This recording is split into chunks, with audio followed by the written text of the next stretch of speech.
Depuis son retour sur la scène politique, Laurent Gbagbo dérange. Figure emblématique de la souveraineté africaine, il incarne pour beaucoup la résistance face à l'ingérence occidentale. Mais voilà que, dans l'ombre, certains cercles occidentaux semblent relancer une véritable cabale contre lui. Pourquoi maintenant? Quels intérêts se cachent derrière cette nouvelle offensive médiatique et politique? Et surtout, que révèle cette manœuvre sur la peur que suscite encore Laurent Gbagbo dans certaines capitales étrangères? Aujourd'hui, on va mettre les choses au clair, sans filtre, sans hypocrisie. Parce qu'ici, on ne mange pas dans la main du système. On dit les vérités que d'autres n'osent même pas penser. Alors si toi aussi t'en as marre des mensonges médiatiques, abonne-toi tout de suite. Parce qu'ici, on réveille les consciences. Une banque. Vous n'avez pas donné d'ordre d'aller braquer cette banque? Bon, donc, c'est grotesque. C'est grotesque, mais c'est tout ça la bataille. C'est-à-dire que on ne recule devant rien pour nous contrer. Pour vous, c'est une cabale, Monsieur le Président? Mais dès qu'ils ont su que j'étais en train d'être acquitté à la CPI, ils ont monté quelque chose ici. Parce que pour eux, ils m'avaient envoyé à la CPI.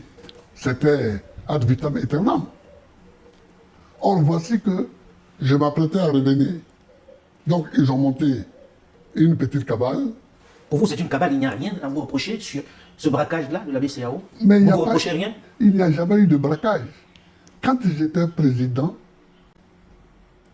on a voulu, comme on le fait aujourd'hui pour les États de l'AES, on a voulu faire en sorte que, à l'intérieur du pays, la population se révolte contre moi. On a coupé le robinet. Voilà. Donc, on a voulu m'empêcher de payer les salaires. Un matin, j'allais au conseil des ministres et j'apprends par la radio qu'un certain nombre de banques ont fermé et que tous les dirigeants sont partis hors du pays et c'était la fin du mois. Donc les salaires étaient déjà positionnés. Donc il ne fallait pas que les banques ouvrent. Donc j'ai décidé, arrivé au conseil des ministres, de nationaliser ces banques-là et d'y affecter illico presto des Ivoiriens qui ont procédé au paiement des salaires. C'est ça le braquage? C'était le braquage, ça.